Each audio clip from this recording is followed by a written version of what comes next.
Okay, hello everybody. How are we doing tonight? So we have got some more Tsukihime lined up for tonight. We are going to be continuing with Ciel's Route. So, I suppose let's go ahead and get into it, shall we? So it is the morning of day 2, and we are going to... Well, I guess it doesn't really matter in this case. I think I greeted Kohaku last time, so how about I say we greet both of them? Good morning, you two. Good morning, Shiki-san. Wearing a white apron that suits her, Kohaku-san replies with a smile that could not possibly be any larger. On the other hand, Akiha just casts a glance at me. Good morning. You certainly took your time this morning, Nii-san. She certainly knows how to put a damper on things. Took my time? It's barely past 7. It only takes 30 minutes to get to school from here, so I'm actually up early. So you're saying you're going to finish breakfast in just 10 minutes? You're not some starving dog, so if you're going to eat breakfast, I'd like you to take your time. Akiha's words really do have thorns. I'm not a dog, Akiha. Then I remember. Speaking of dogs, there is what happened last night. I've already viewed this scene, so we shall skip. The morning lessons are over. It's lunch break, and Arihiko has gone on ahead to the cafeteria. Now, where should I have my lunch? And because we have been hanging out with Ciel, we have a new option available to us. We are going to go to the tea ceremony room. I guess I'll go take a look in the tea ceremony room. I'm sure Senpai said something yesterday after class about having lunch there. If Senpai is there, maybe I can talk with her while having lunch. Most importantly, I enjoy having lunch with Senpai, and I'm also worried about the news story from this morning. Alright, gotta strike while the iron's hot and all. I head off to the tea ceremony room before Arihiko notices my plan. We're stealing his girl. I knock on the tea ceremony room door. After a brief wait, the door creaks open and Senpai pokes out her head. Huh? Tono-kun? Puzzled, Senpai tilts her head. She doesn't seem annoyed, but it seems like she really doesn't understand why I came here. Would you like to have lunch together, Senpai? Holding out the bread I purchased at the cafeteria, I tell her why I am here. Lunch? I'm happy to hear you ask me, but... Senpai thinks over it, looking troubled. Things don't look good. It seems Senpai isn't very interested. I guess I've got no choice. I decide to employ a little strategy. I have curry bread. Eh? Oh, you've already learned the way to her heart. Senpai's face becomes bright and cheerful. I had a feeling about this from yesterday's lunch, but I am amused at her reaction. I'll give you this in thanks for yesterday's lunch, so why don't we eat together? Yes, please.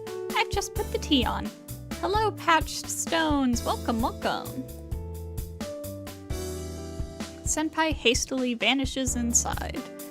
Following her, I enter the tea ceremony room. As I enter, it becomes obvious why Senpai was hesitating back then. On top of the tatami mat is an already emptied lunchbox.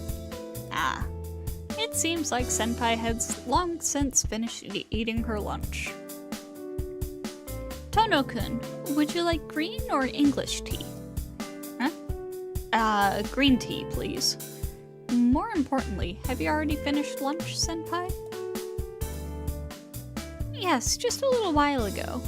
I slept in this morning, so I didn't have any breakfast, and I was hungry all morning.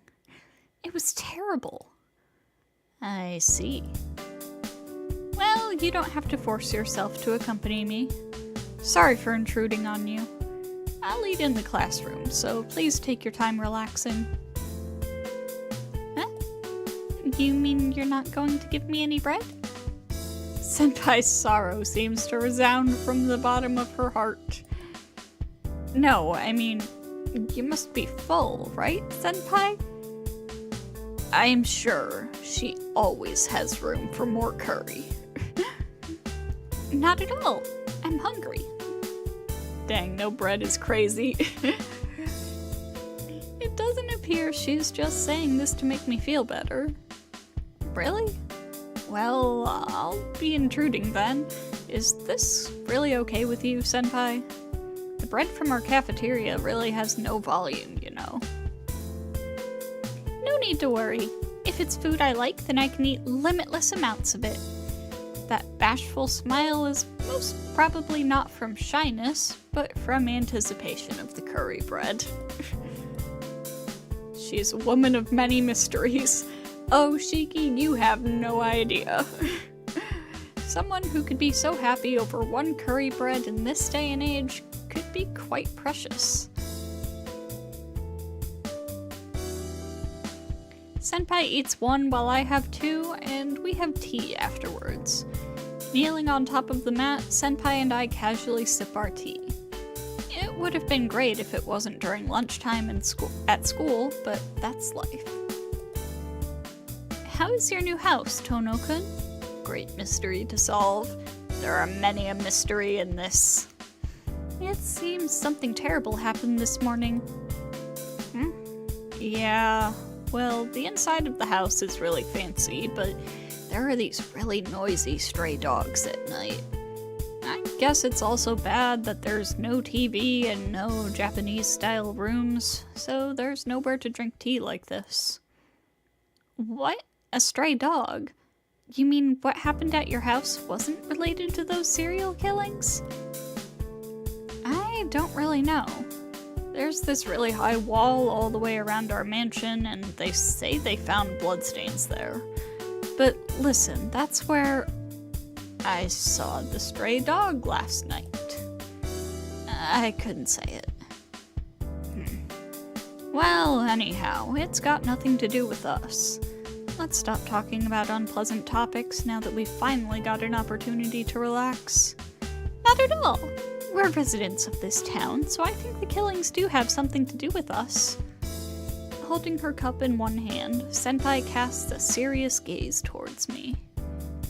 Yeah, I guess that's true, but you'll be okay if you don't go walking in the streets late at night, won't you? There's been 8 people killed so far already, right? With that many victims, the police ought to catch the guy any day now. Chat, he doesn't know. Jeez, Shiki-kun, you don't have any sense of danger, do you? The newscasters have been saying the same thing since the 3rd victim was found, but they haven't caught him yet, have they? Well, that's true. It's just that I can't really relate to it when they give it such a stupid caption like the modern-day vampire. He's a bit oblivious. Yeah, well, it is the beginning of the route, so I'll cut him a bit of slack. However, it is very fun to make fun of him. So only a tiny bit. I'll only give him a tiny bit of slack. I'm sorry, I really did take it too lightly. We live in this town, so we've got to be careful, right? Yes, I'm glad you understand. Senpai smiles in a satisfied manner. But Senpai, why are they calling him a vampire anyway? Well, the blood was drained from all the bodies, right? Isn't that kind of like a vampire? You really think so? Isn't it said that you become a vampire yourself once a vampire sucks your blood? These victims are all dead, with the corpses to prove it, so they don't really have to go calling him a vampire. Senpai laughs and nods. Do you really believe in things like vampires, Tono-kun? This guy's got, like, no context clues. Yep, he doesn't know vampires exist yet. Hey now, I'm just saying that's how the news is presenting it. If there really were vampires, there wouldn't be any dead bodies left, just like I said earlier. Yes, you're right. But can't you think of it like this? The people who were found dead died because they couldn't become vampires. There are actually people who can and can't become vampires, and those who can become vampires wouldn't show up as dead bodies after being attacked by one, because they're still alive somewhere. That's what you'd call a horror story, Senpai. Yes, exactly. I'm sorry to say there's no punchline. Laughing, Senpai sips from her cup. While we are having our rambling conversation, lunchtime ends.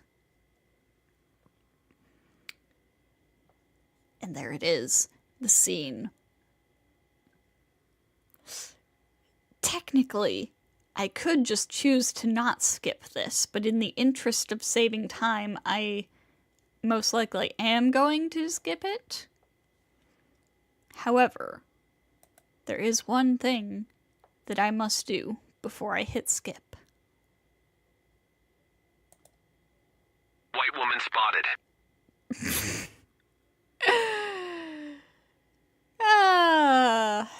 That never gets old.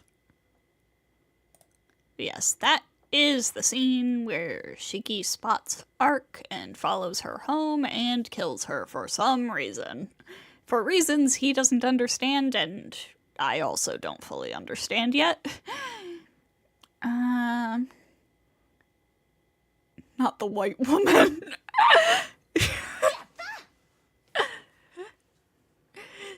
Oh, thank you for the follow! Alright, we are going to... Well, I guess it doesn't matter that much from the looks of it.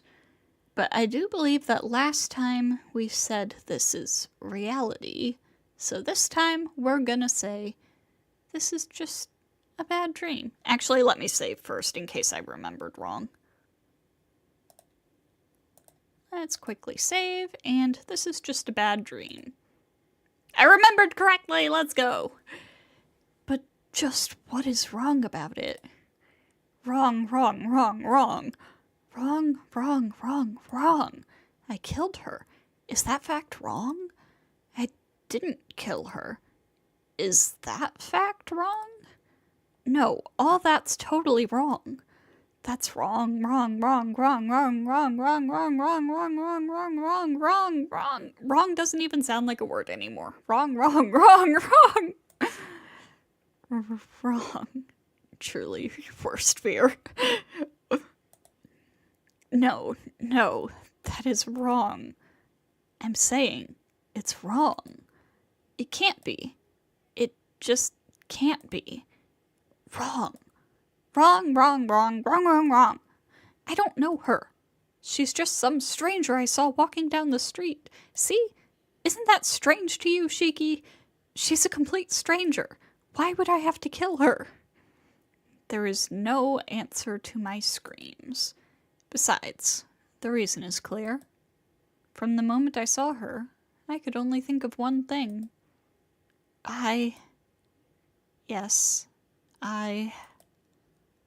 Tono Shiki, wanted to kill that girl. That's what I wanted to do back then.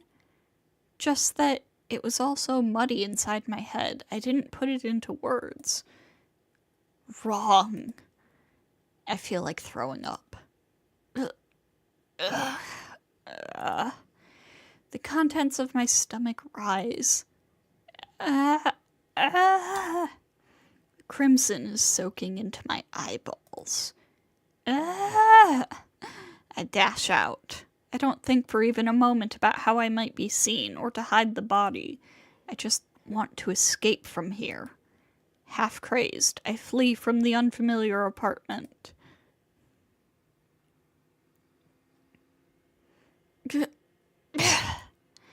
My stomach acid rises in my throat. I throw everything back up. My food, my gastric juices, everything while I cry.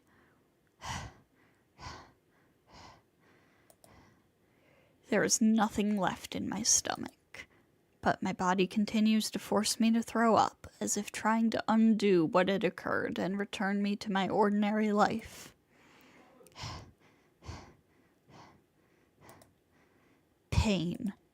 It hurts, like my insides are burning. The tears won't stop, and my body collapses to the floor like a pile of garbage. I keep crying. I killed someone. I killed her without reason, without mercy, like breaking apart a doll. What was it all about? Why I felt like that? Why I killed her? Even now, I can't find a reason. It's a lie. No, it's too odd to be true. That thing that just happened might not be real. So this is just one of those dreams I have when I faint. It's a lie. Besides, how can someone cut apart someone else like that with just a knife? I've read it in a book once. It takes a whole day of strenuous labor to cut someone up, even when using a saw. That's why there's no way I could have possibly done such a thing with just a knife. Shiki, you know what you did! These lines never existed in the first place. Everything was just a delusion I had fallen for. It's a lie. So he just casually had that knowledge.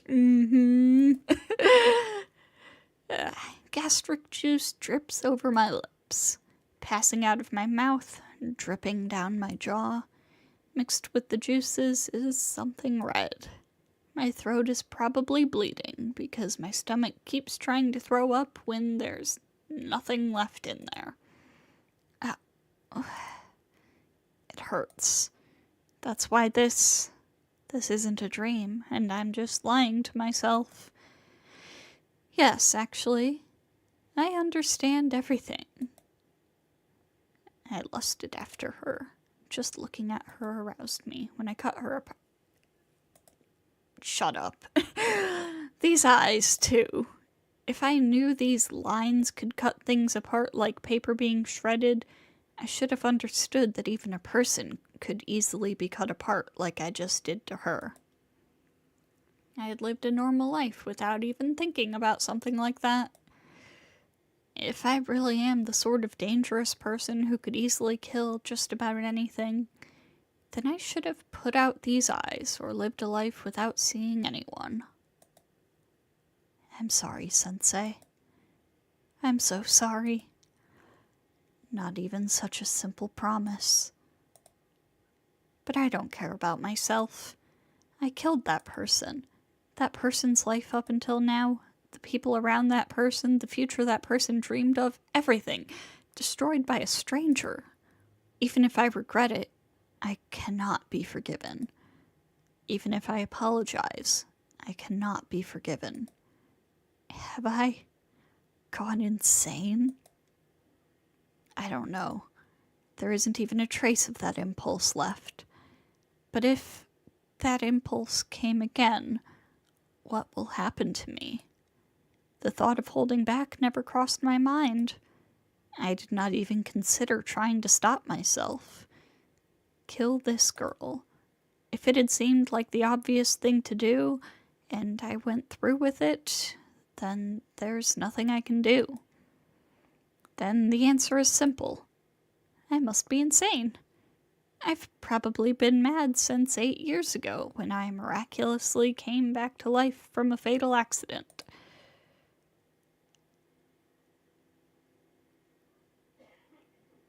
I'm cold.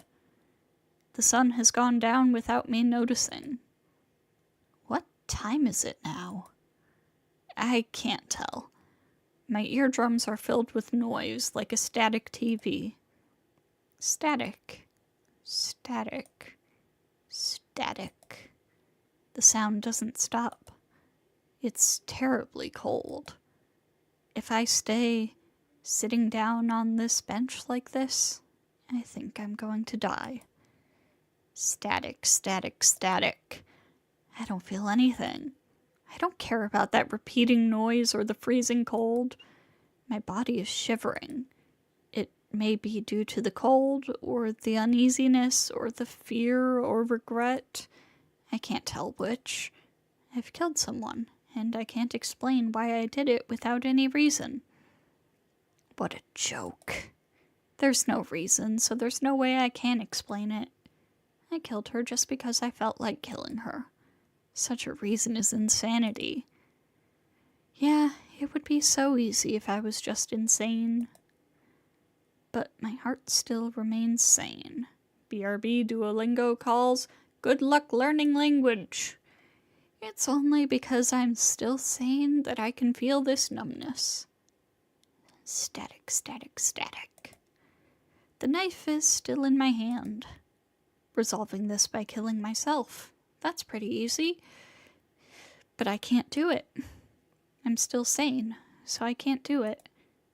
My heart fears death, and somewhere in my heart, I know that doing so will not settle this or atone for it. The noise continues. My body temperature continues to plummet. I can't kill myself, but if I leave things as they are, I'll disappear. Maybe that's for the best, even if a killer like me survives. If I just quickly die like this. Tono-kun? Suddenly, my name is called. I raise my head. There's Senpai. It feels like decades since I last saw her. What are you doing sitting out here in the rain? Rain? Ah, I see. That static noise up until now was the sound of rain. No wonder it's cold. I can see now that I'm completely soaked and freezing. Oh, you don't even have an umbrella. You're going to catch a cold like that, Tono-kun. Senpai's voice is so painful. It was only a few hours ago that I last heard it, but now it sounds so distant. Tono-kun? Can you hear me? Yeah. It wouldn't be so bad to catch a cold. I just reply without thinking. That won't do. You'll catch more than a cold with rain like this, even if it is October. Her sentence cuts off as she touches me. How long have you been like this, Tono-kun? You're so cold. Senpai pulls my arm and forces me up from the bench. I'll lend you my umbrella, so please hurry and go home and do something about your body. It'll really be a matter of life and death if you don't warm up quickly. Yeah. But I can't go home. I can't go anywhere ever again. I can't go home after doing something like that.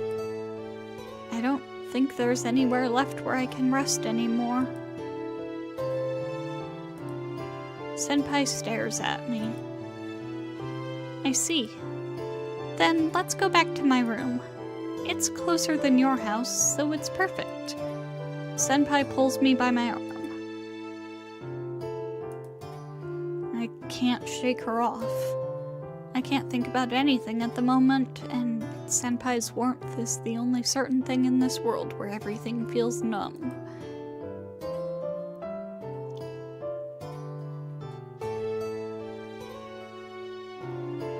Senpai's room is a common one-room apartment in a two-story building. Just one really small, cramped room the size of 6 tatami mats and one kitchen. As one might expect from Senpai, the room is a neat one. That trivial fact relaxes my numbed nerves just a little. Here, please wipe yourself with this. She hands me a bath towel. Sorry, I don't have any clothes that fit you. Please just bear with this for a while. I'll go prepare something warm for you to drink right away. Back, you've defeated the owl.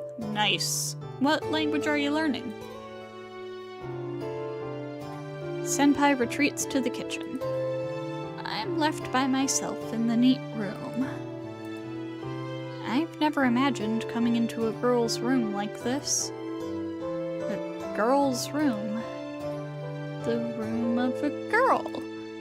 A girl's room which I forced myself into and killed a girl in. I feel like throwing up.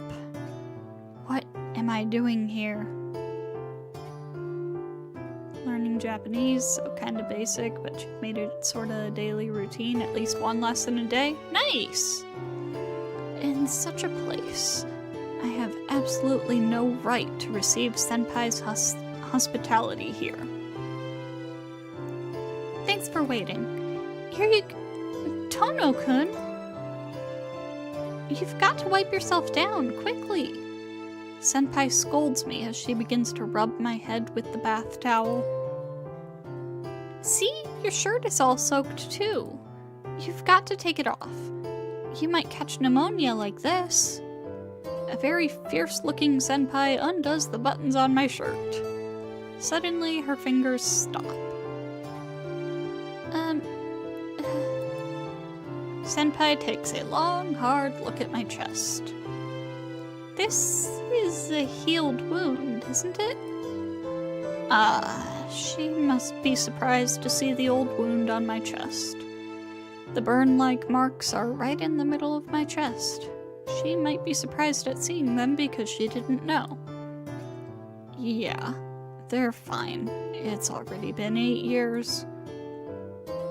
I see. Thank goodness. If this wound was the reason you're acting funny, I'd have to take you to the hospital right away. Senpai gives a faint, soft smile. A twinge. When I see her smiling face, my chest hurts. Takes off shirt, sees burn. It's alright. I can do it by myself, so leave me alone. Okay, I'll bring you some tea then. Oh, if you take your shirt off, please use that sheet there and warm yourself. I wipe my trousers with the bath towel. But even so, my trousers are still wet. The sheet is going to get soaked if I cover myself with it. I take off my shirt and wrap the top half of my body with the towel. Are you finished wiping yourself? Then let's have some tea. Senpai sits down, holding a tea set. Please sit down too, Tono-kun. I can't calm down with you standing up. I do as I'm told and sit down. Senpai pours some English tea and hands it to me. Neither of us say anything. Senpai drinks her English tea as if she doesn't notice my presence. Following Senpai's example, I drink some as well. It's hot. So hot that it hurts my tongue. The warmth puts a pulse into me.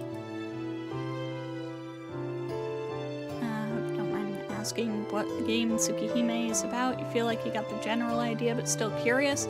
So, basically, there is a vampire who is causing problems in this city. The main character, Shiki Tono, has had this power since he was a child to basically see these lines in things where if he cuts them, he basically like induces the idea of death onto them. So like he just kills whatever he cuts along those lines. And so he has stumbled across a woman.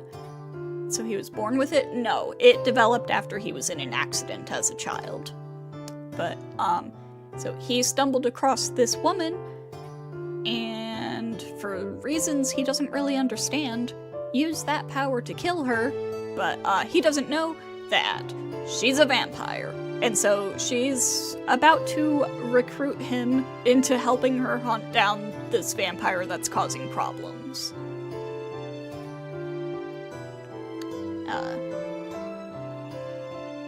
haven't reached that point yet. But this is the second route out of 5. The first one is that woman's Arcuids. And this is Ciel's route. Ciel is a fellow student at his school. And there's more to her that he doesn't know about yet in this route. He did find out in the last route, but since you haven't seen that, I won't say anything. But I will say that the entire first route is on my YouTube channel, so if you want to check those out later, they are there. Ciel seems nice, but after hearing me say that, I'm not too sure anymore. Well, she's nice enough, I think. Where was I? It feels like my heart, brain, and all my other organs that stopped begin to move a little again. Quick plug, you know it. Senpai says nothing. It's not long before the teacup is empty. Give them a watch for sure, heck yeah. Senpai naturally refills the cup again with more. I get the feeling that I have to say something. Tono-kun. I recoil in shock. I'm going out for a bit. Can I count on you to look after the house?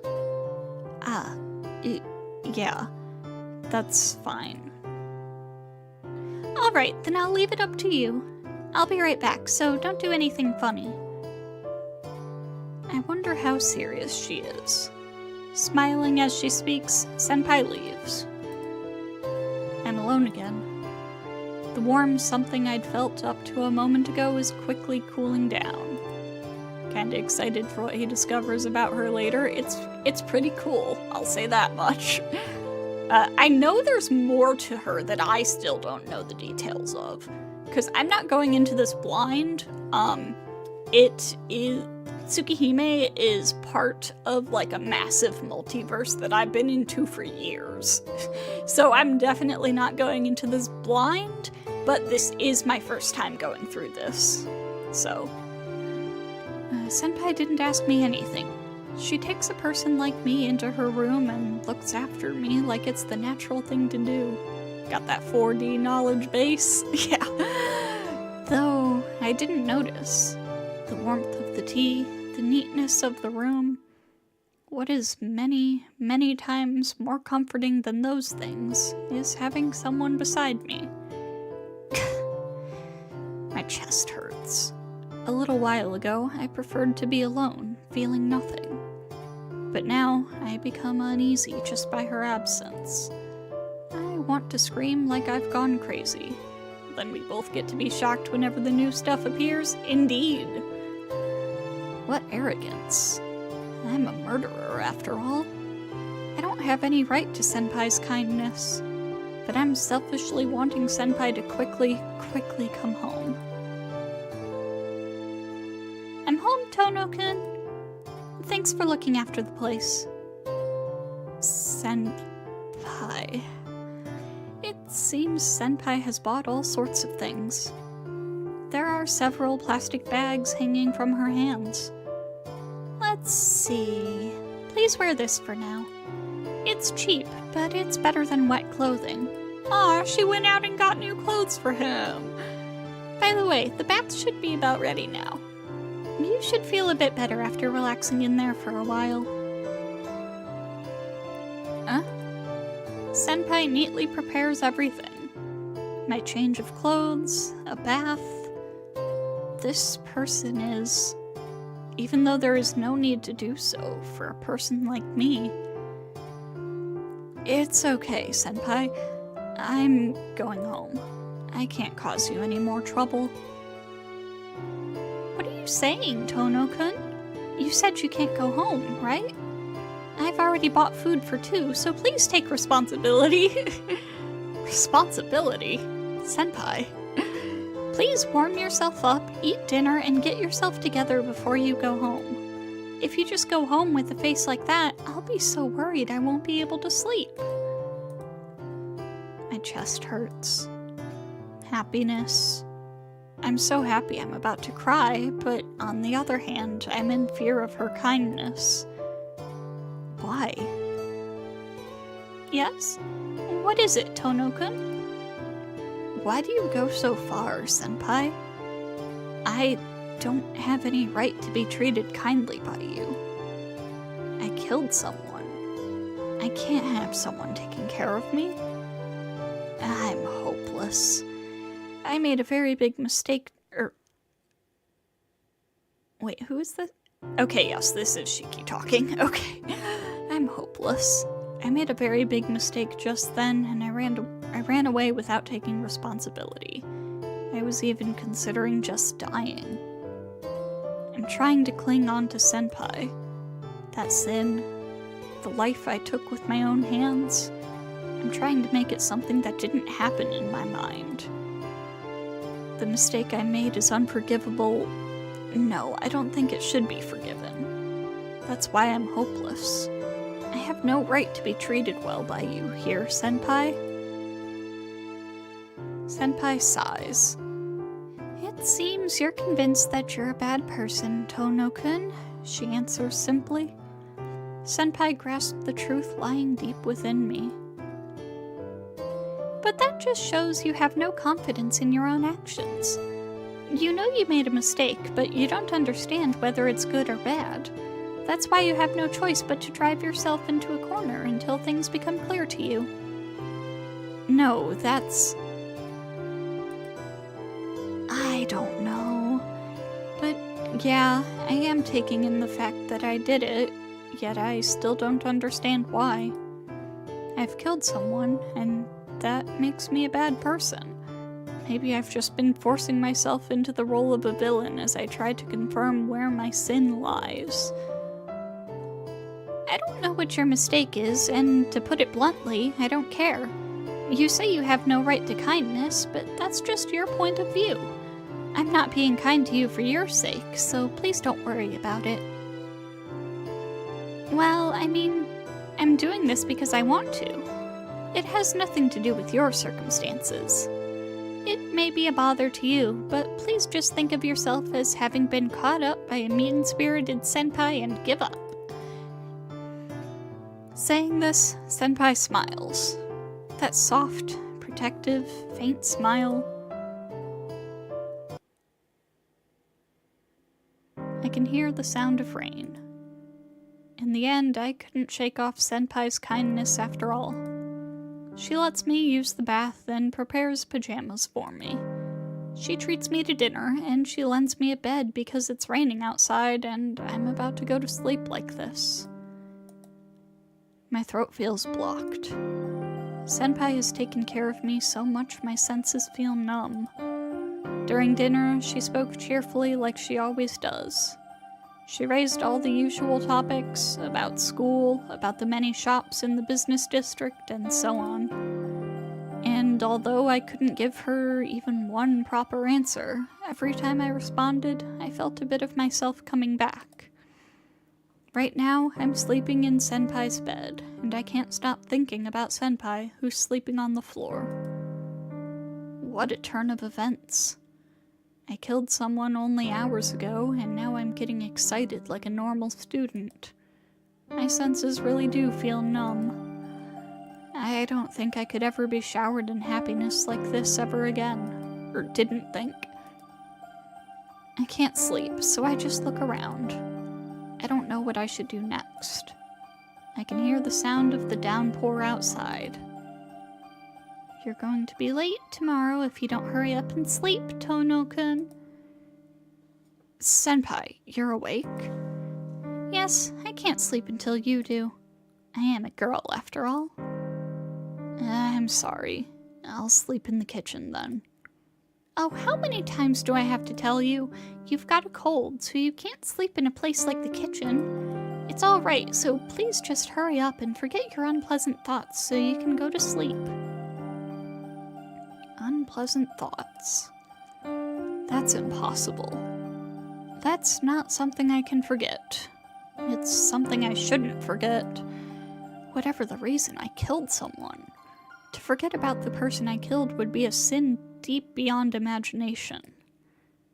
No, I can't just gloss over my sins, Senpai. I can't forget about them, and I won't try to. But thanks. You really helped me with all sorts of things today. I really might have died if I stayed like that. That would be running away. If I really think I had made a mistake, I shouldn't deny it. Sins, you say? It seems like your mistake is something unimaginable for me. Senpai speaks in a cheerful voice, like she's telling a joke. But there's no such thing as a human who doesn't commit sin.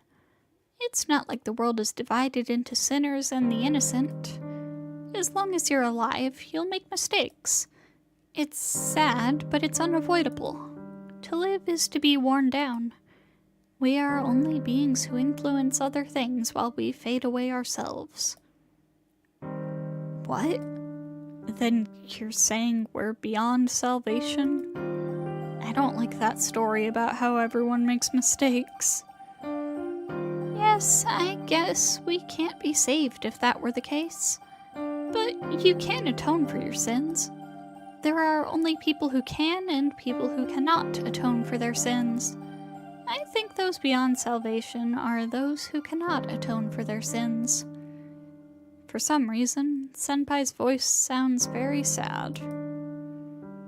But you can atone for your sins, Tono-kun. Don't commit sin, but you're a stone, so I guess her logic still applies. I guess so. I don't know what kind of mistake you've made, but you're the kind of person who can atone for your sins. If you're too worried to sleep, then just think about how you intend to live and atone for your sins from now on.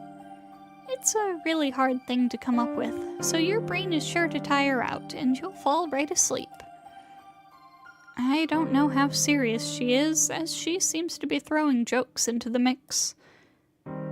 I can atone for my sins, huh? But, Senpai, my mistake is definitely one that can't be atoned for. That's something I can say for sure. That's right. No matter what form it takes, sin cannot be atoned for. If you injure someone, the sin is not gone even if you heal the wound, is it? No matter how hard you try, you can't erase the mistakes you've made.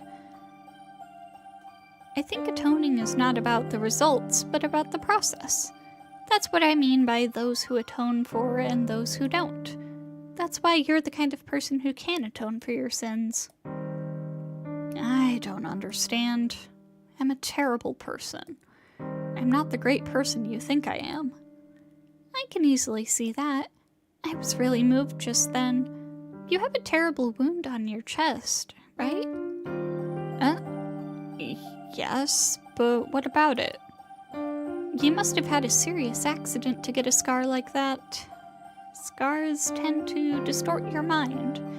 A wound that size which doesn't disappear is a little out of the ordinary. But you're a very natural person. Anyone with that kind of wound who can lead a normal life can be proud of his own strength. You must have had a very proper childhood. Satisfied, Senpai concludes her musings and falls silent. I can hear her even breathing if I strain my ears. Are you asleep, Senpai?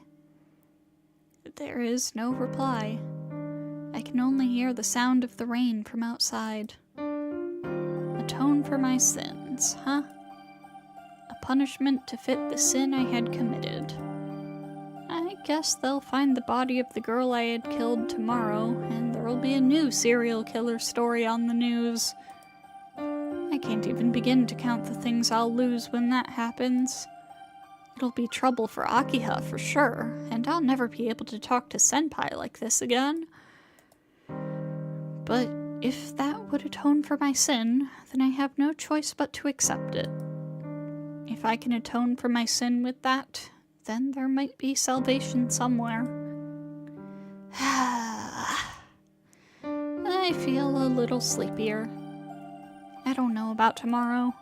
I don't know, but if I can be forgiven, until the moment my sin is discovered, until the moment I'm confronted with my sin, I wish I could keep living this kind of life.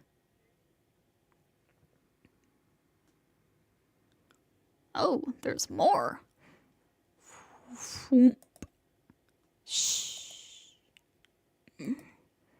There's a noise coming from nearby. I don't feel like waking up at all, but I lazily open my eyes in reaction to the noise. Oh! Senpai is changing. It's still the middle of the night. There's no light coming in from the window. Maybe the rain stopped. It's very quiet now. Senpai is taking off her clothes. What a shame.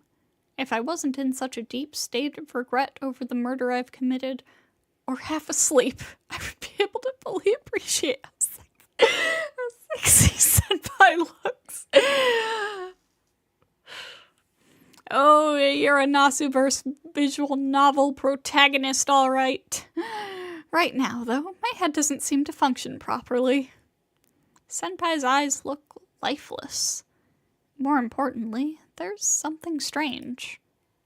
What is that?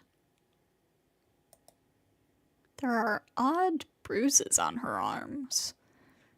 No, those aren't bruises. More like tattoos.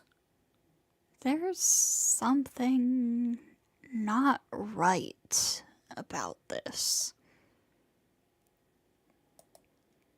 I feel sleepy again.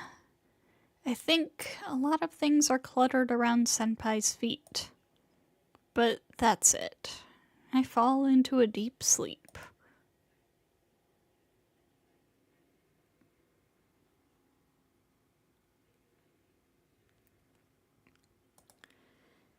All right.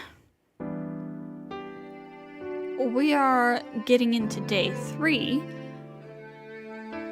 And normally I try to keep Tsukihime streams to 1 day per stream, but we've only been going for like an hour. So we'll go into day 3, but first I am gonna have to get up for a little bit, so take some time to stretch, go to the bathroom, grab a snack, whatever you need to do, and we will be back momentarily.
Okay, we are back. Now, let's see what day 3 has in store for us. The sunlight streaming through the window wakes me. Maybe the rain stopped. I can't hear it anymore. It seems the sky outside is cloudy. The sunlight isn't what you could call bright. I look around. This is obviously not my room. Good morning. Did you sleep well last night, Tono-kun? I remember now. This is Senpai's room. I had borrowed her bed for the night. Yeah, good morning, Senpai. Becoming extremely embarrassed, I hop off the bed. Sorry about yesterday. I caused you all sorts of trouble, and... Yes, you owe me one. Senpai replies with a smile. How do I put this? She seems very mature. Anyhow, thanks. I'll be going home now. Oh, really? It's barely 6 o'clock, Tono-kun. Yes, but I didn't get permission to stay the night away from home yesterday, so if I don't hurry back to the mansion, there's no telling what Akiha will say. Your little sister. Well, I've already called her, so it should be okay.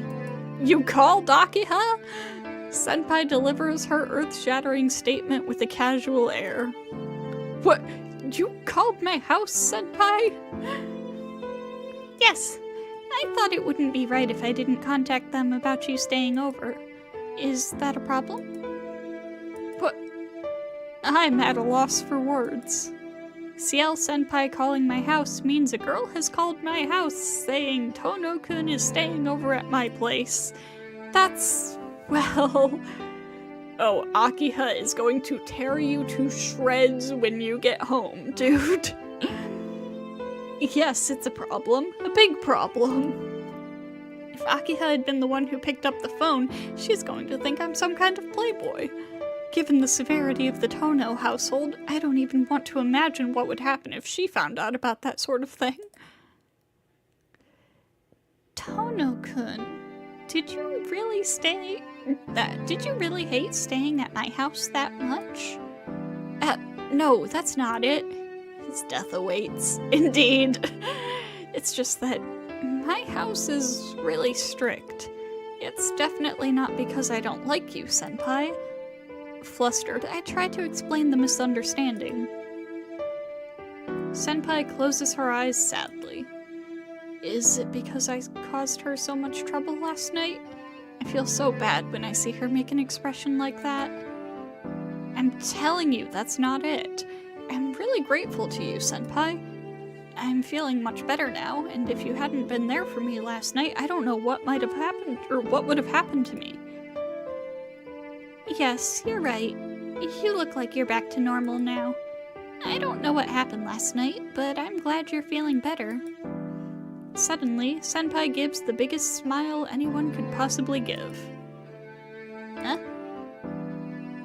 I was just joking. Even I wouldn't directly call your house. I asked Inui-kun to call your house and tell them that you were staying with him last night. Much safer. There should be no problem with that, right? Yeah, that should be no problem. But that was kind of a mean joke, Senpai. I thought my heart was going to stop. Yes, I'm actually pretty mean. Pick on the ones you like, right? Ones you like? Then that means... But it's true you should go home early. Please hold on for a second. Senpai rummages around in her drawers for something. Here you go, Tono-kun. It's a little gift for you. Saying that, Senpai hands me an old-looking ring. A little gift. What is it, Senpai? It's a protective charm. You seem to be dangerously spaced out a lot, so please hold on to it.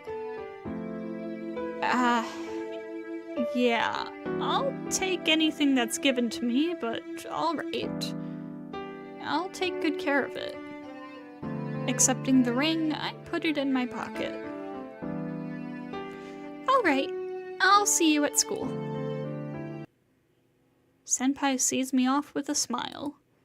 But that smile is one I might never see again. The woman I killed might be found already, and police might already be at the mansion. But I can't run away from it. All I can do is thank Senpai and return to the Tono mansion.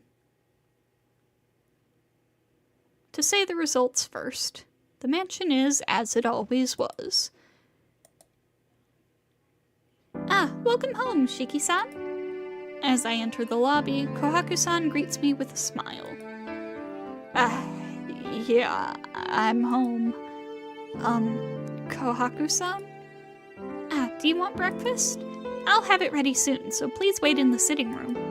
Akiha-sama has just finished hers. Kohaku-san patters off towards the sitting room. It's too peaceful. Maybe they haven't found the body yet? For now, I head towards my own room to change. Hisui is in my room when I return. Good morning, Shiki-sama. It seems you have returned. Yeah, just now. Listen, Hisui, do I have a spare uniform? The one I'm wearing now is soaked from yesterday's rain. I understand. I will have one prepared immediately.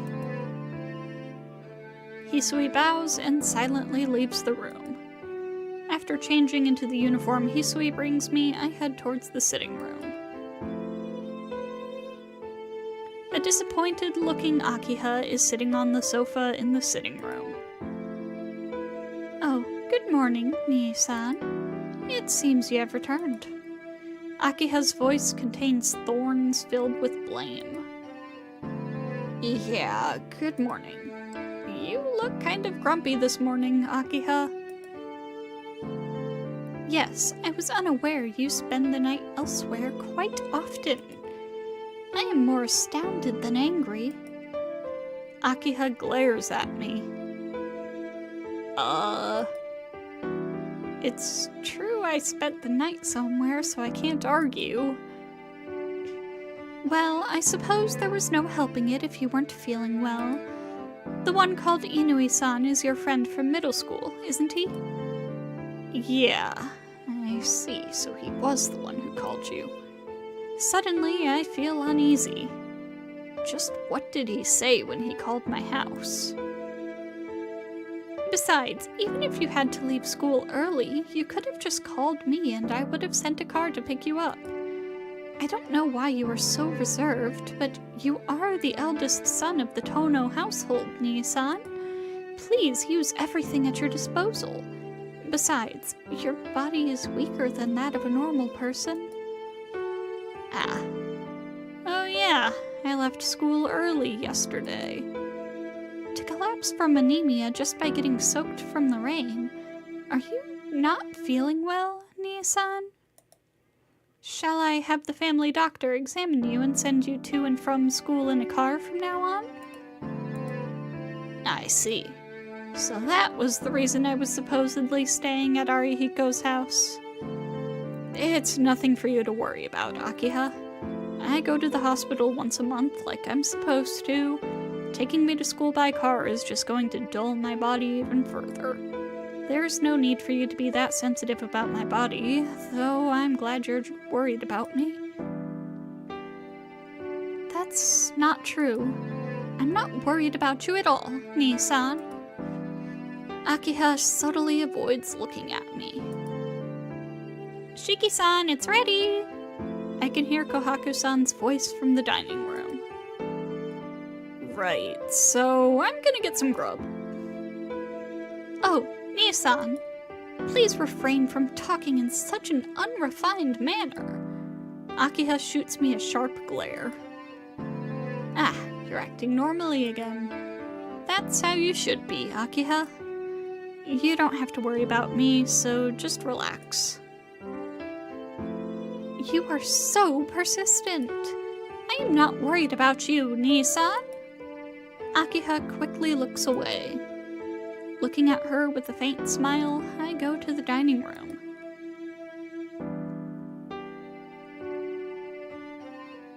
Please take care.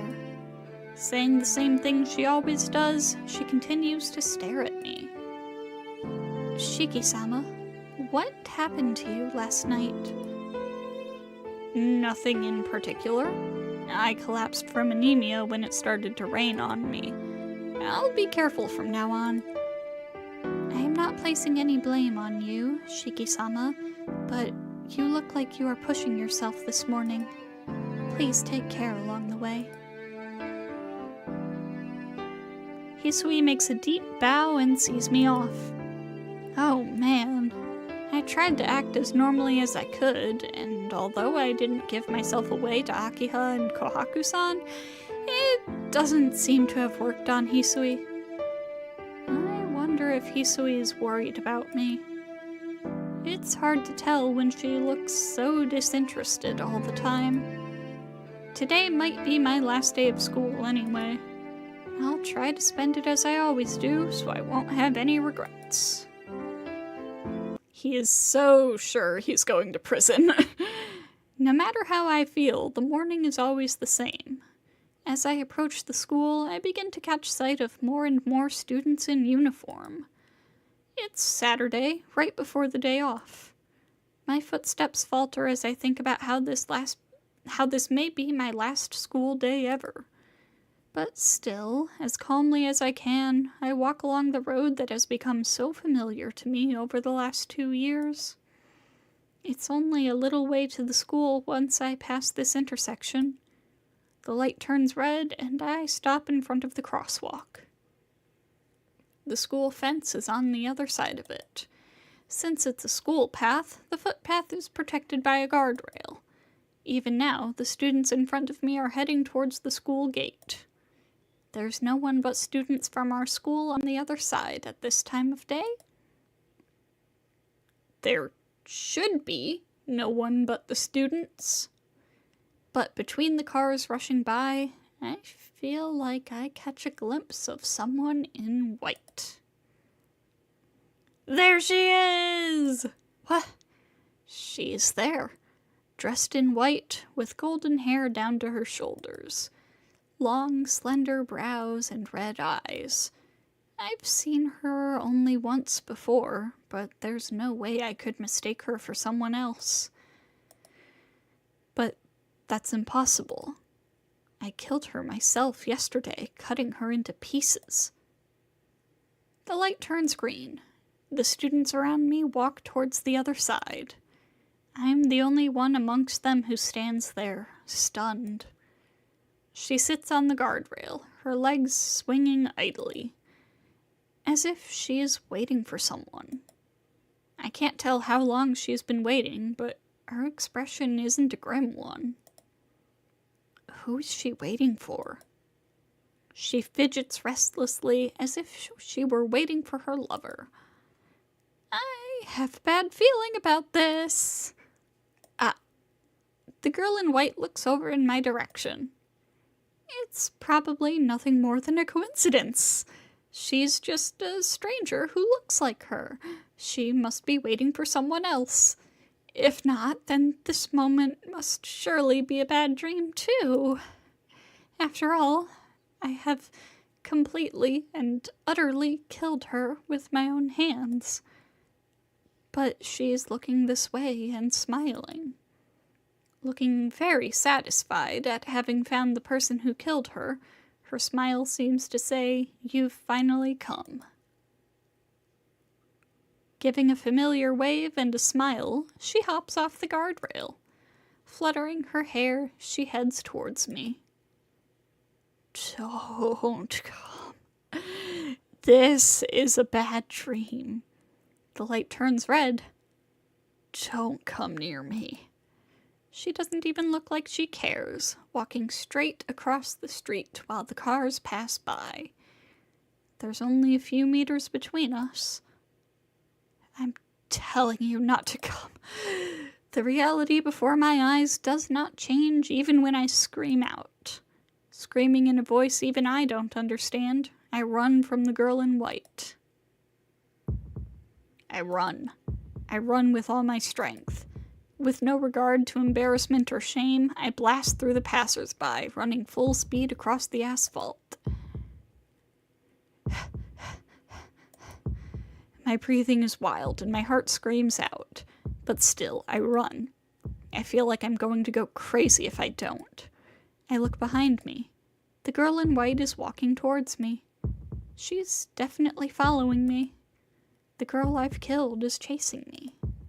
That's more than enough reason for me to run.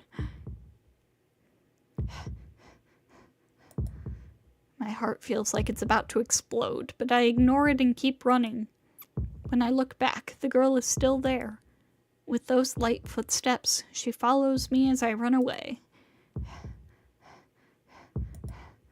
My head droops down. My arms feel heavy. My legs feel like they're going to tear off. But despite that, I'm running with all my strength, and yet I can't get away from someone just walking after me.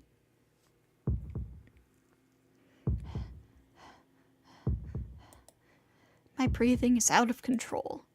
I think I've already run several kilometers, but even so, when I look back, she's always there, walking towards me. Naturally, like she's taking a stroll, she follows right behind me.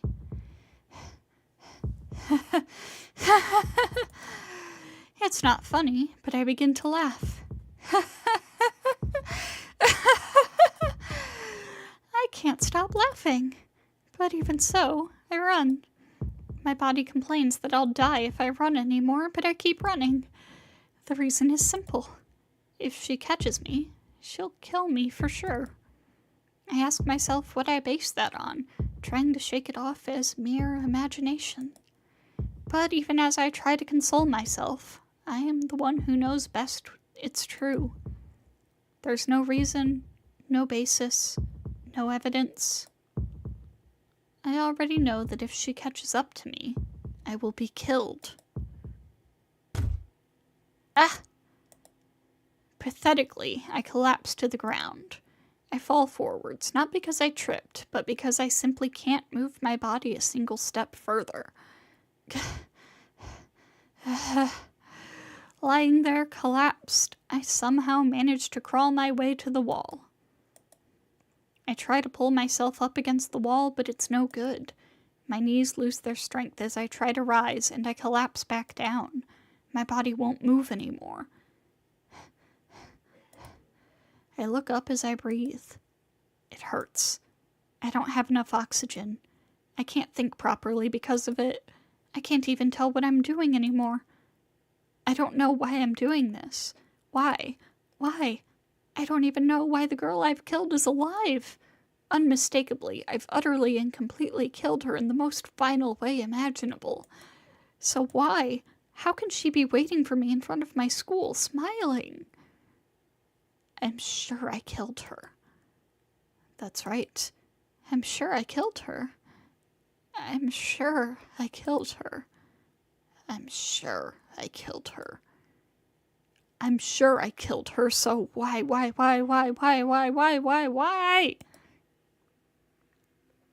Oh, is the chase over already? With light footsteps, she comes into the alley, shrugging her shoulders in disappointment. Hello, you really gave me some trouble yesterday. With a warm smile, she comes into the alley. I've got to run away. So thinking, I retreat, only to hit my head against a concrete wall. Ouch. The chase is already over, right? This is the dead end, after all. There's no need to worry about anyone coming along or interfering. She smiles, looking very happy. Panicking, I look around at my surroundings. A desolate alley. I'm disgusted at how stupid I am. To run away here is like asking her to kill me. It's been a long time. 18 hours since then, I finally found you. She takes another step into the alley. You... What? I definitely... Yes, I'm the girl you killed yesterday. I'm glad you remember. That's got to be a lie. There's no way that can happen. Don't be ridiculous. Dead people can't be alive. And people die when they're killed. That's true, but there's no need for you to be so surprised. I just revived, that's all. With that curt response, she takes another step, the sound of it reaching my ears. The distance between us is gradually decreasing. Revived? Stunned, I repeat her phrase back to her. Revived? You mean some doctor saved her with some surgery? Shiki, I don't think there's any surgery in existence that can save the life of somebody who was cut into 17 pieces. Don't be stupid. There's no way any human could revive from being cut apart like that. Yeah, just casually come back to life. Yeah, just revive. Obviously, it's that simple. Yeah. Then again, I'm not human. Huh? Her words are so simple, there's no way I could have misinterpreted them. I'm not human. That's what the girl in front of me said. You're not human? Jeez, isn't that obvious? Do you think there's a human being out there who can revive after being cut up into pieces? There's no way a human like that could exist. Something like that is just a monster who looks human. Something that revives even when killed. Something that death is irrelevant to. Something that quickly turns to normal and starts moving even after being cut to pieces isn't something you can call human. No way. That seems to be the girl right before my eyes. I try to laugh, but my throat is so dry I can't. What the hell is that? It's not exactly a funny story. Besides, there's too many things in this story that aren't funny. Because definitely, if she's not human, it explains why she's alive even after I've killed her. I start to calm down.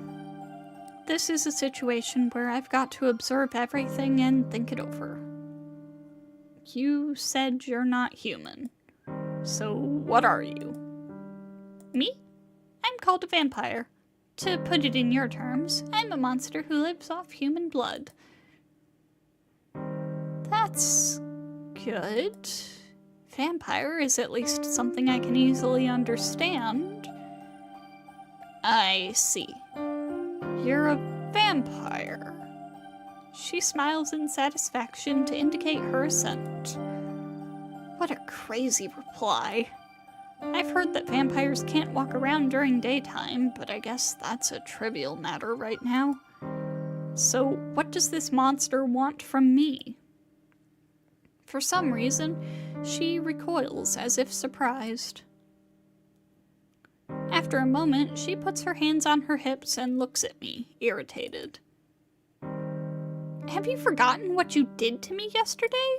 Even though you didn't know me, you cut me apart the moment we met. You've got to be pretty used to this to ask me what I want with you now. She looks more disgusted than angry. But right now, that's how I feel too. Because someone I've killed is complaining to me about me killing her. Hey, are you listening, murderer? Yeah, I'm listening. Sorry, could you shut up for just a minute? Wild thing to say in this situation. I'm reflecting on how unlucky this is, even for me. Sheesh. I have the worst luck. There was a girl I wanted to kill for no reason, and I killed her on pure impulse. I agonized over it in deep despair, and even though I firmly decided to atone for my sins, the one I killed appears out of nowhere and says she isn't even human. He said, be quiet, I'm trying to think. Yeah, wild moment to say that. We will skip this scene. That's just her basically trying to recruit him into helping her track down the vampire that is causing the serial killings in town. And last time we chose to cooperate right away because that helped,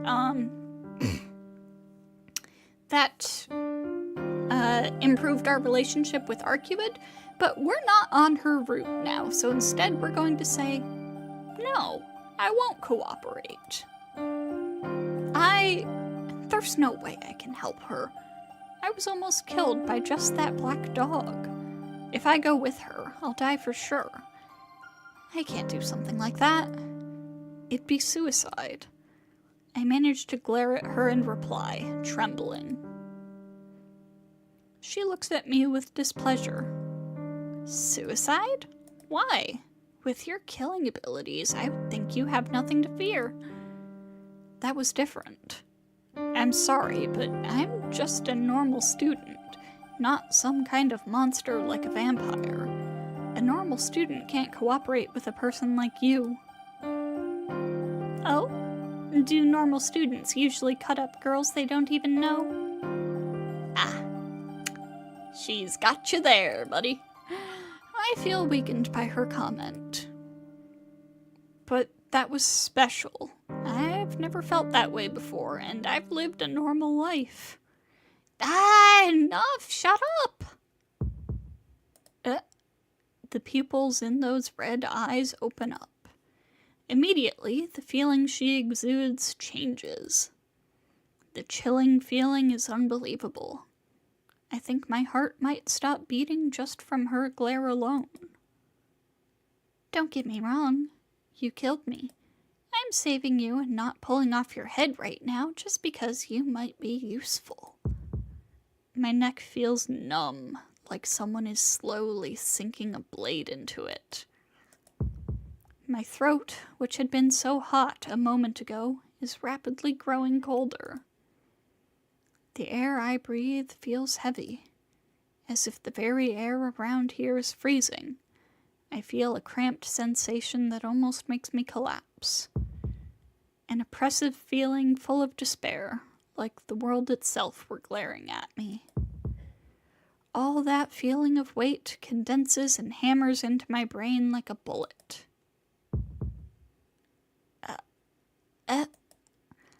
Everything goes white.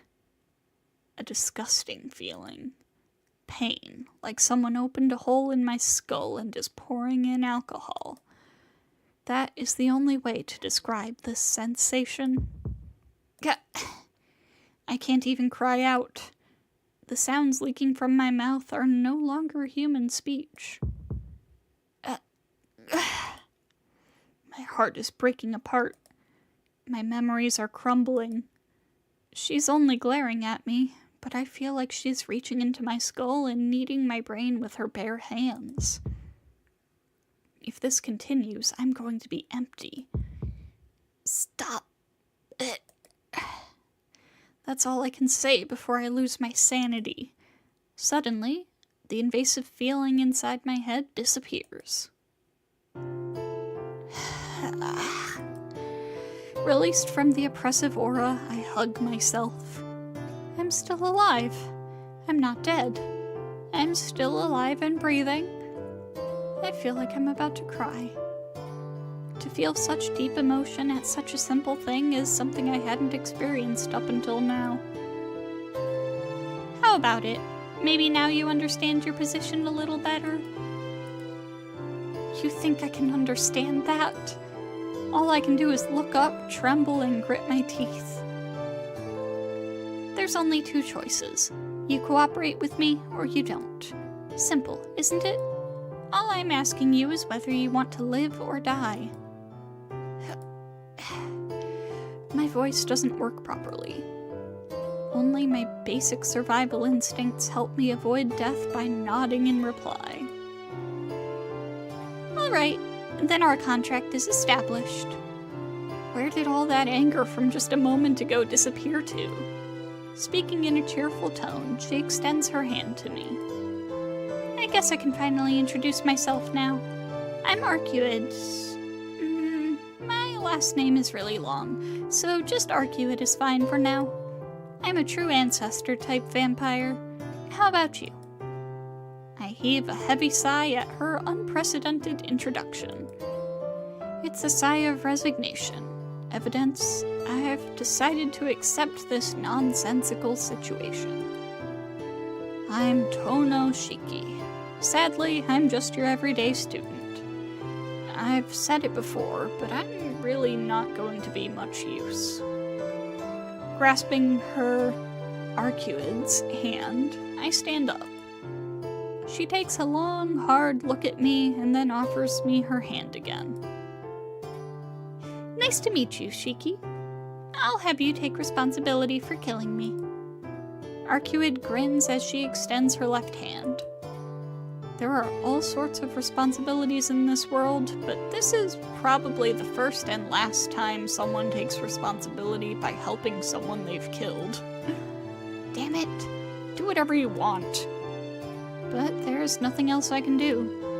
I grudgingly extend my left hand and shake hands with the woman in white claiming to be a vampire.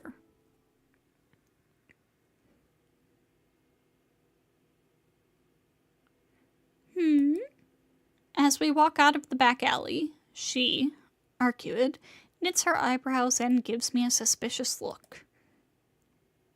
Hey, Shiki, are you a Christian by any chance? I have no idea what she's talking about. Christian? What's with that question all of a sudden? I don't know any girl who's got a name like that. I see. Then I must have misunderstood. After seeming to have made a decision, she turns towards the office district. Okay, that's funny. Okay, let's go. We've got to find a safe place for now. Arcuid begins walking. Okay. There's no way I can back out now. Sighing, I follow after her. I have viewed this. This is... Where are we? I cannot tell, because this flowchart, as I have often mentioned, sucks.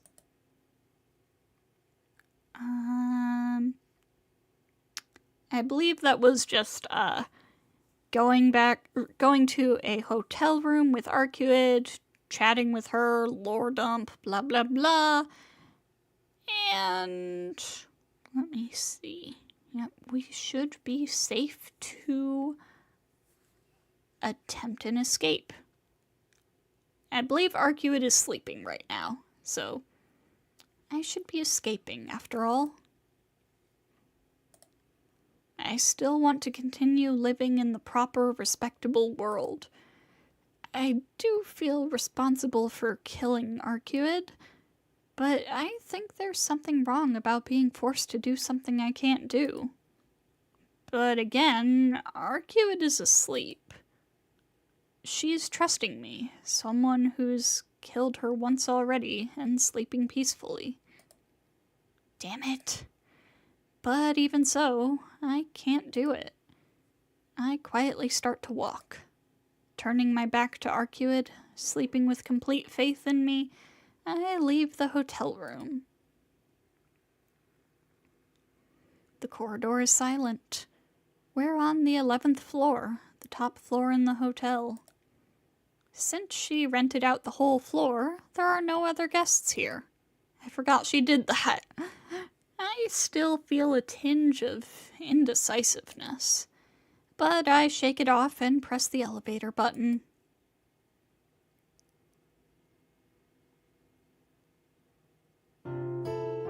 Taking the train from the hotel, I return to town. It's just past noon. School is about to finish, so I think it's probably okay for me to head back to the mansion. All the same, I don't feel like going back to the mansion. I'd decide to head to the park to cool my head for a bit.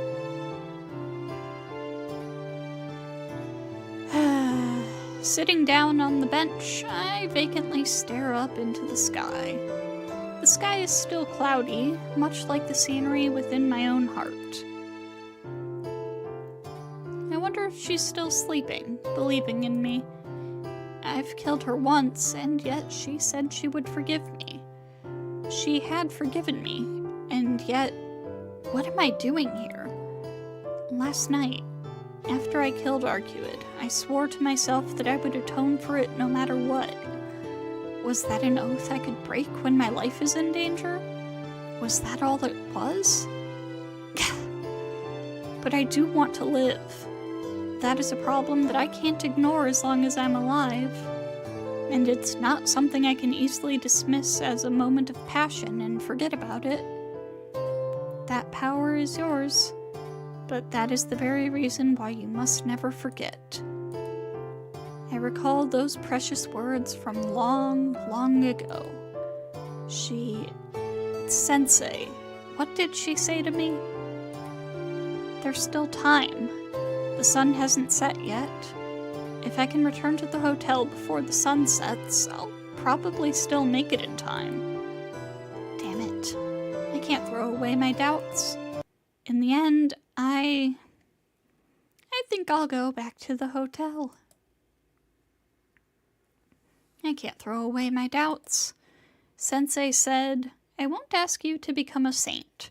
All you have to do is become an adult and do what you think is right.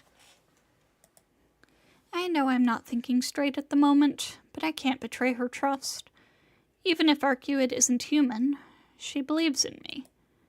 She has forgiven my unforgivable sin with a smile. All right. I leap up from the bench and begin running without turning back.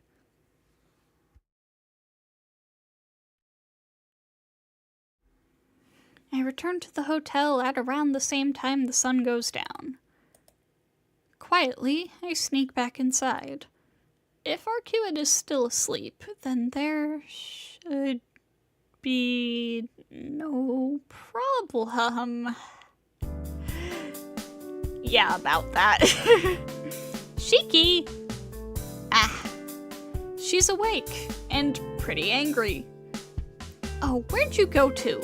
You should tell me before you go outside. Arcuid is angry, but it doesn't seem like she thinks I betrayed her. Geez, when I woke up at sunset, you weren't there. I thought you went to the bathroom, but you wouldn't come out. Then I thought you went to get some food from the lobby, but you weren't there when I checked. Just where did you go? Just outside the hotel for a bit. Are you serious? The familiars have found you, so I won't say you're safe. What were you going to do if one of those black dogs attacked you after you went outside so recklessly? Suddenly, I realize it. The reason Arcuid is angry isn't because I wasn't here. She hasn't thought, even for a moment, that I would betray her and run out on her. It seems Arcuid is only angry because she's worried about how I went outside and could have ended up in a dangerous situation. I'm ashamed. I was only a little ways away from treading all over her good intentions. Hey, Shiki, are you listening to me? Yeah, I'm listening. You're right, it's my fault. I'm sorry for going out on my own like that. I lower my head obediently. And... Hey, you don't have to apologize so seriously. Anyhow, you're far too vulnerable. The enemy is a vampire, so you've got to be more careful. You were just as vulnerable yourself. I killed you once before, remember? You can't guarantee I won't do it again, can you? Arcuid gives a surprised look, as if she only just realized it. I love Arcuid. She is not very smart. Now that you mention it, you're right. I wonder why I did that. I guess I just had complete confidence in you since we spoke in the alley. Well, saying that doesn't make me feel bad for her. Okay. Since you trust me so much, I'll try my best. So, should I just keep watch from now on? Yeah, until sunrise tomorrow. I can't leave the room, so be on guard if someone comes up to this floor. Be on guard, huh? Her brain's not braining either? Nope. Being on guard is going to do me no good if one of those black dogs from this morning comes for us. I let out a sigh. As expected, this is too heavy a role for me. Let me ask you something. Was the black dog that attacked us this morning something your enemy sent out? Oh yeah, I forgot that happened. I don't think so. It was probably for surveillance. His patrol route happened to pass through where you and I were talking, and it seems my presence was revealed as a result. Revealed? To your enemy? That's right. If I had been in perfect condition, it would actually save me some time. But right now it's the opposite. If I were attacked now, I'd be the one annihilated. That's why I have to hide out like this for now until my power returns. Arcuid's enemy. In other words, the serial killer who's been causing the stir in this town. A vampire. Arcuid, I want to ask you something. Will you answer my question? I don't mind talking, but why are you being so formal all of a sudden? Yeah, I haven't asked you the most important thing yet. So, what's your ultimate objective here? Hang on, I need some water badly.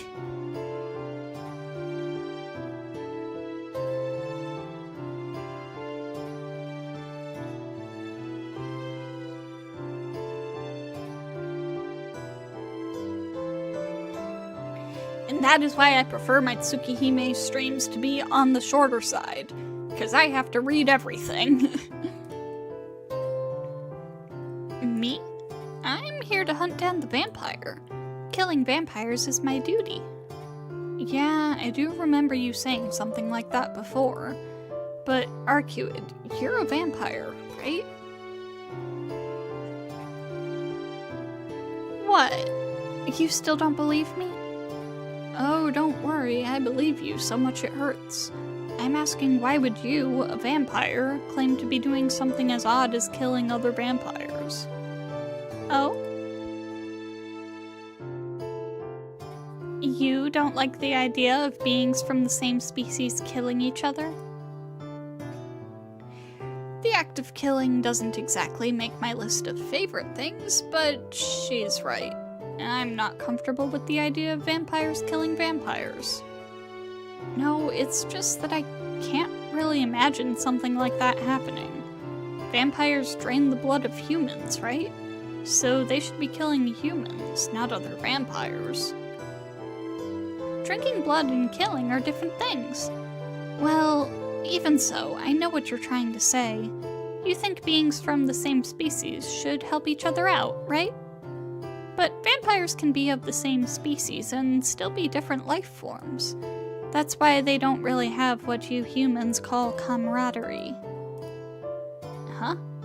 Then you're saying something makes you different from the vampire you're hunting? That's right. The one I'm after is a human vampire, just like the stereotypical vampire from you humans' folklore. He kills humans by draining their blood, turning them into the dead, then he uses them to increase his power and influence. That's the sort of vampire I hunt. The one lurking in this town is that sort of old-style vampire. That sort of vampire? It seems like there are different types. Don't tell me you want me to be your shield so you can get this guy. Yeah, that was my original intent, but after talking to you, I've changed my mind. You see, at first, I thought you were someone from the church, so I thought you might have information about the location of the enemy, but you turned out to be a perfectly ordinary person. You didn't even know about vampires, let alone the location of the enemy's coffin. Yeah, come to think of it, there's no way they'd send an exorcist to a Far East secular country like this one. I guess I didn't put enough thought into this. Well, you see, Arcuid, about that. Arcuid thinks aloud. Her conversation derails, and I'm feeling a little left out. I don't follow you at all, Arcuid. Hold on for a moment. Let's see. How should I explain this? With that, Arcuid's gaze begins drifting. She doesn't seem used to holding a conversation. Don't worry about it and just explain everything about the current situation. I don't understand any of this, but I might be able to see the general gist of things. Really? Thanks, Shiki. You don't have to thank me. Just keep talking. Arcuid nods obediently. Basically, the vampire in this town is an old-style vampire. He himself reigns as the Lord and releases the dead he made into the city. He's feeling left out of a conversation with someone else. By doing so, he increases his power bit by bit. He's a typical vampire in that he drains the blood of humans, and those humans become vampires themselves. He's not very powerful right now as he doesn't have many dead serving him, but as the victims increase, so does his power. It would be best to destroy the main body before that happens, but I haven't found where he sleeps yet. He's hidden so well right now I can't even feel his presence. Even so, it's easy to take care of things once I find him. But I don't have any clues whatsoever, so I had no choice but to walk around town during the day to investigate. But then I suddenly got attacked by a passing killer, and now I'm temporarily weaker than the enemy vampire. Arcuid shoots me a cold look. I guess she wants to say something to the passing killer.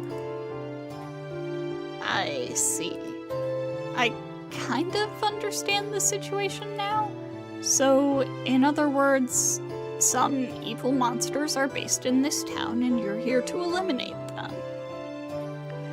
Shiki, I think that is the most basic understanding of what she said you could have possibly come up with. Since you didn't know where they were, you went looking for them, and that's when I, killed you. So now you're weakened and hiding out while you recover. Is that about right? Oh, OBS is having some issues. Some small issues. To put it simply, I think so. Then next is the main topic. You casually call yourself a vampire, but I still don't really understand that term. It's obvious you're not a human, that much I can see, but I don't get the feeling that you're a vampire either. He continues to amaze us with his brain power, his incredible intellect. That's true. I think he rivals Einstein, definitely. Oh, for sure, for sure. I'm a little different from the type of vampire you know about. Indeed. I hadn't considered that vampires even existed at all, let alone a vampire like you. So what makes you different? Arcuid thinks. Yes, I suppose it might be helpful to teach you a bit about us. Alright, then the first period's lesson will be Vampires 101. Okay, but what's with Vampires 101? You're an amateur at this, so we've got to start with the basics, right? That's why I'm going to start teaching from the very beginning. Okay, whatever. Just keep it short. Shiki, this is a Type Moon visual novel. There is no keeping it short. That doesn't happen. I'll try my best. It really does seem like she's not used to talking. Well, we've got lots of time, so for now I guess I'll listen to Arcuid without complaint. Although we're typically called simply vampires, we're divided into two main categories: those who were vampires from the start and those who became vampires. The former are called true ancestors, and the latter are called the dead apostles. Oh my god, OBS.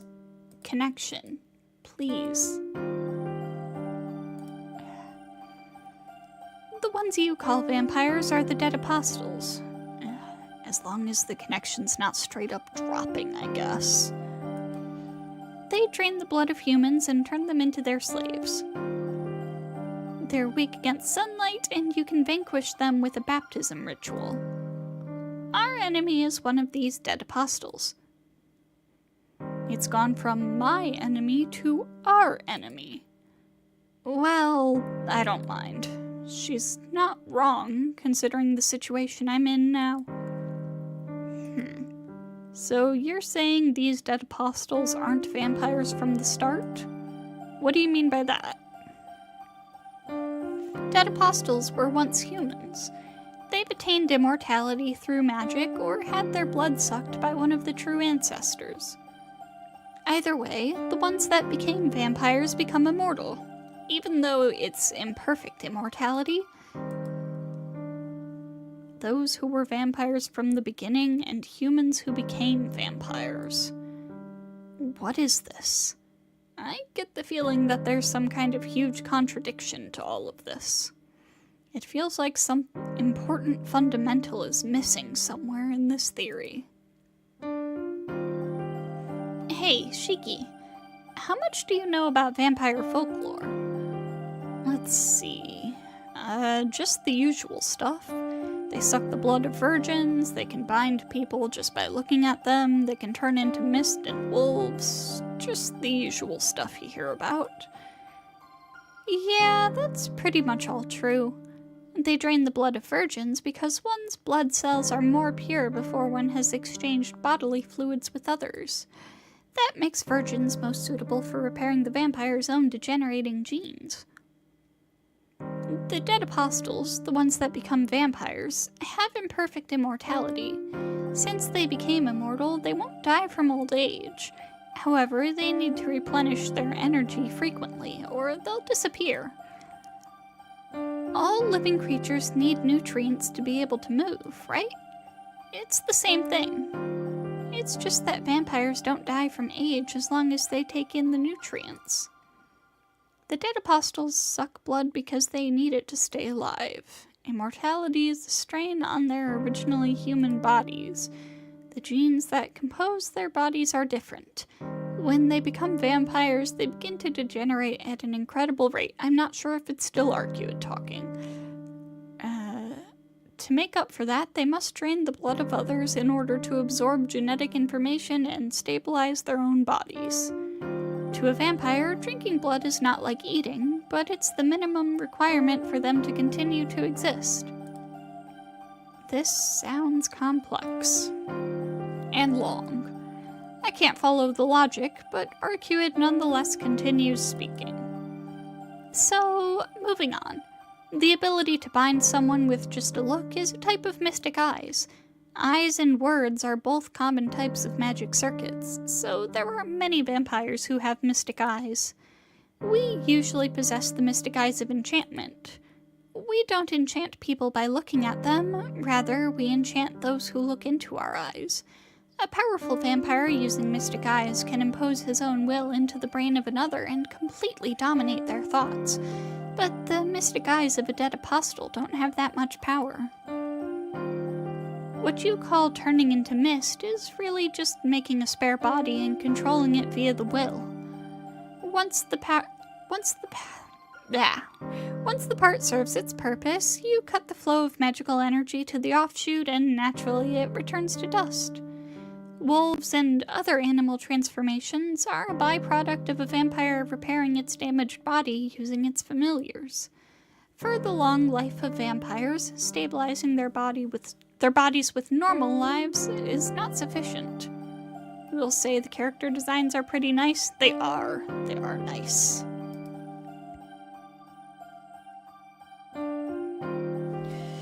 Humans are not fundamentally powerful animals, so it's more effective to repair one's body by absorbing beasts, as they surpass the human species in this respect.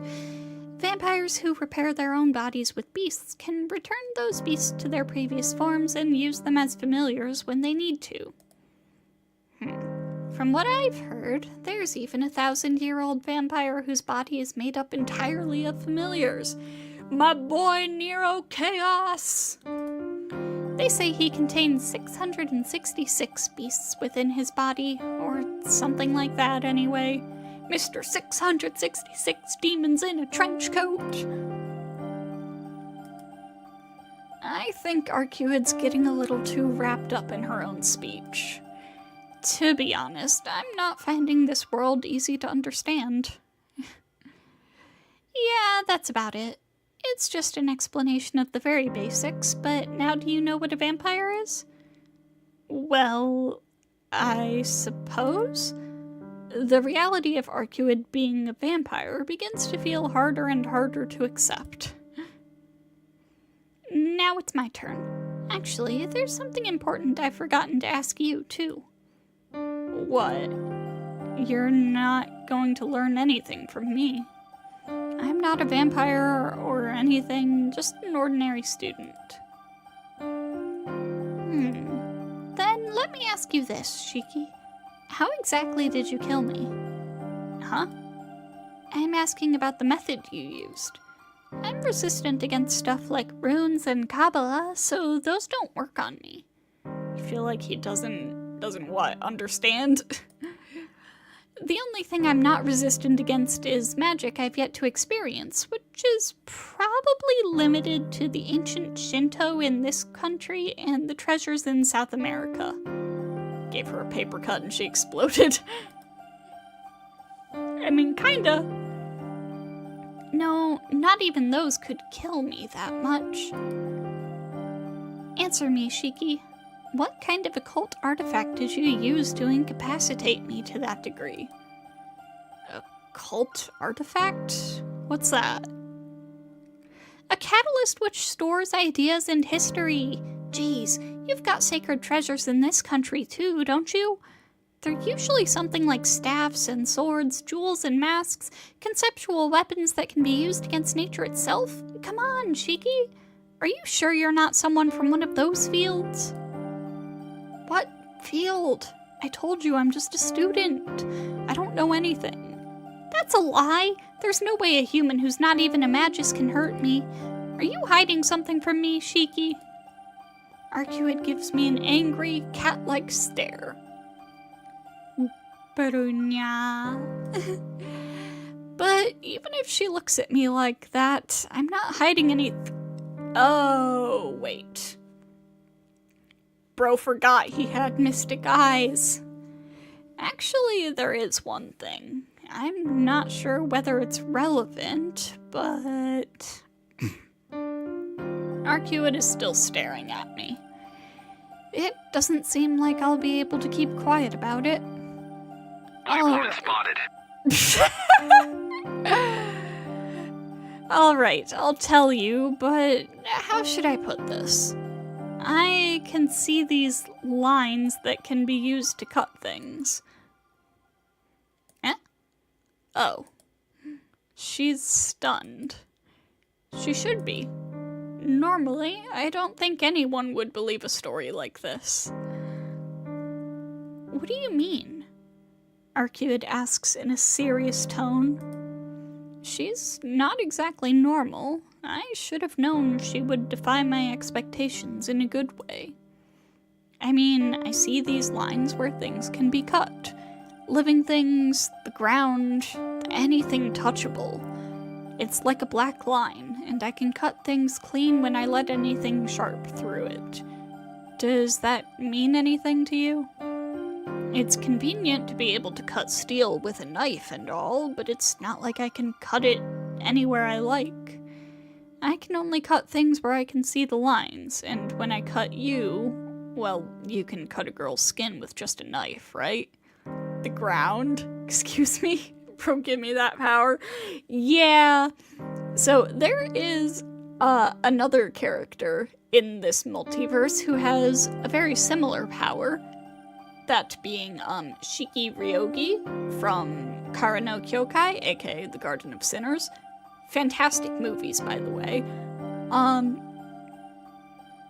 There is a part where she is fighting somebody who has the power to twist and distort anything she can see, and Shiki ends up, by the end of that fight, being able to see the distortions in the air and cut through them to cancel out her power.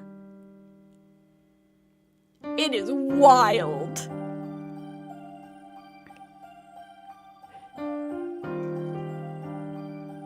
Like, the mystic eyes of death perception are OP.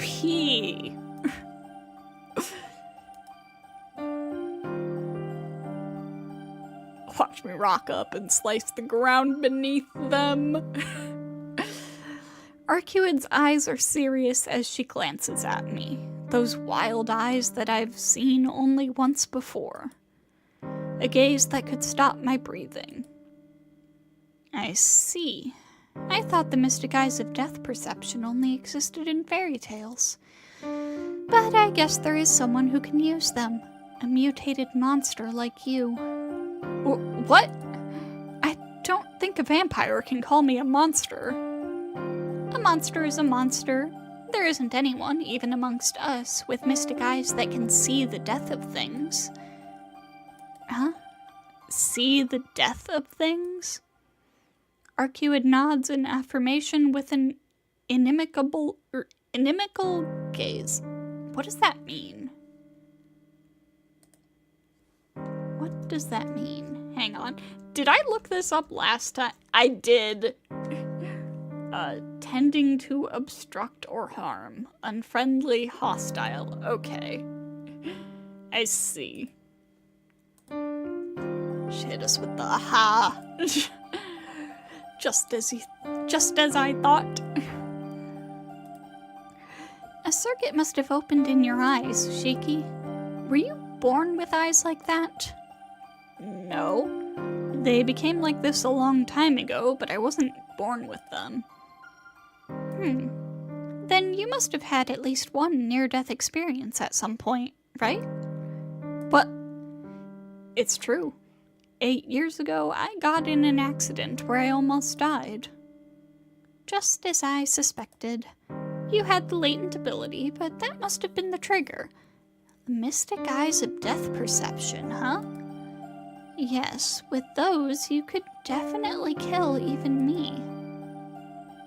With a small sigh, Arcuid's eyes returned to normal. Arcuid, do you know something about these lines? Not to the extent you would, but I do have some information. What you see is the end of all things, the point where things die easily. To put it simply, the time of death for everything in existence. That is, death itself. I remember now.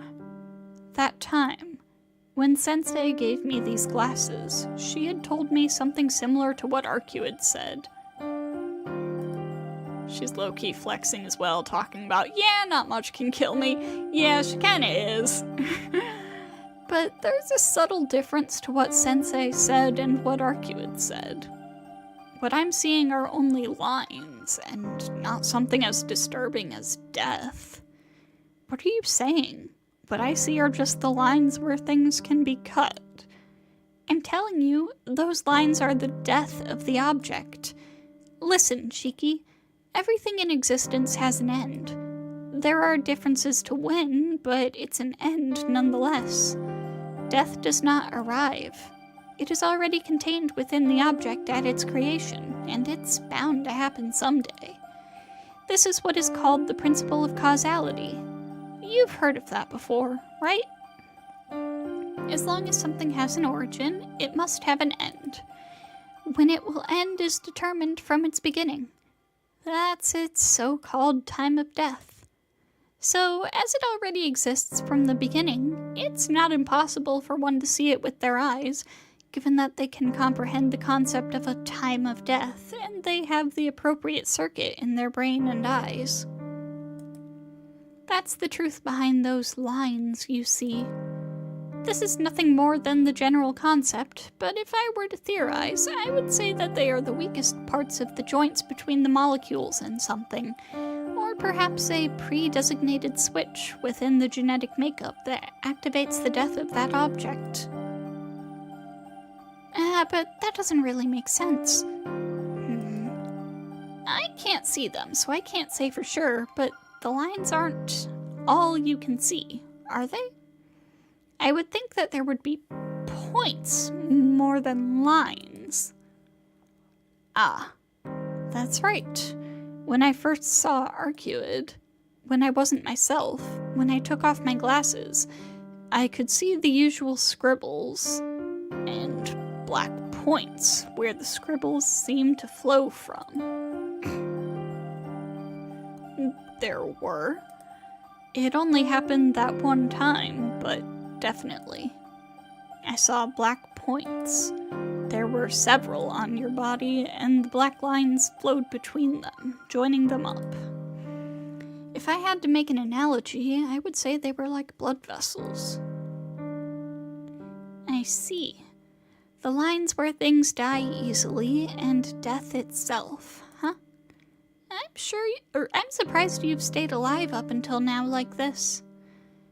You must have a very tranquil heart, Shiki. Arcuid says this philosophically. In my own way, I understand what she's saying, but I don't want to believe any of it. What? There's no way that sort of thing exists, let alone me being able to see it. Well, you are seeing it. Usually, when you cut a living being's neck, they die. This means it stops because you've cut it. Conversely, you can say that if you can't cut something's neck, it won't die. This is about me, so just consider it an exception. But in your case, you can ignore the cause. Even against that which is immune to all external effects, you kill first. What is killed then becomes dead. It's not that it stopped because you cut it, but in your case, you stopped the object, and as a result, it is cut. See? What else can I call you but a monster? You may just call them lines along which something can be cut, but those eyes are more special than those possessed by any other user of supernatural power in history. You, Shiki, have the eyes that can kill anything, just like death itself. I'm at a loss for words. If that really is what I see, just like Arcuid is saying, those black lines really are the time of death for all things. Then everything around me is filled with death. So what?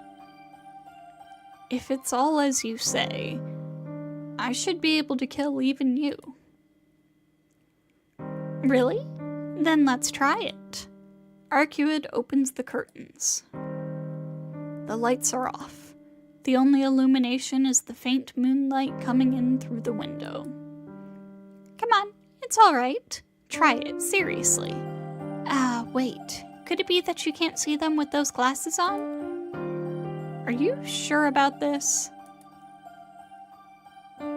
She's kind of right though, because trust me, it would have been raps if you discovered you can cut the ground.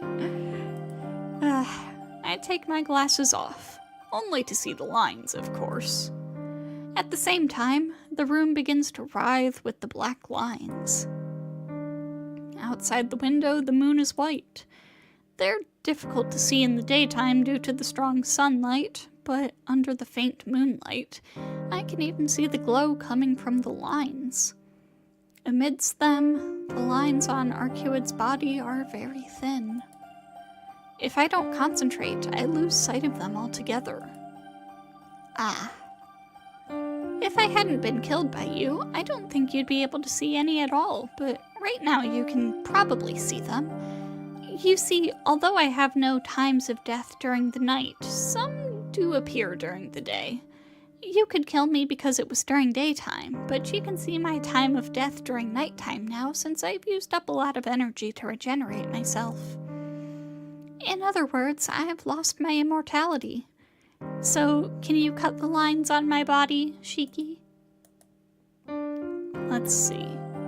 I think I probably could, since the lines are there, but I don't think I could do it so briskly and without hesitation like that time before. I think it'd be hard. The lines keep fading in and out, so I probably couldn't do it unless you're sleeping. You can't, right? That's your biggest weak point. No matter how many deaths you can see, you need to trace the line with your own hands. No matter how weak I am right now, my athletic ability isn't so low that I'd be caught by you. I see. Come to think of it, I can't catch agile animals. That means I can't touch their bodies. In other words, even if I can see its lines, I can't kill anything that moves. Ow! I feel a stab of pain run through my head. Looking at the lines gives me a headache, just like it did when I was a child. I put on my glasses, and the world returns to normal. The virgin Shiki Tono, I can't catch agile animals, so I can't just kill anything, versus the Chad Shiki Ryogi, if it exists, I can kill it. Ryogi outsold! Arcuid is staring intently at me. What? Is there something else? No, that's not it. You can't see the lines if you put those glasses on? Yeah, I got them from someone a long time ago, when my eyes first became like this. I am only using the lenses now, but thanks to them, I can lead a normal life. Yes, I see. No matter how strong a mind you may have, your only choices when faced with death all the time would be to put out your eyes or go mad. Once again, the Chad Shiki Ryogi does not need mystic eye killers. Saying that, Arcuid comes closer.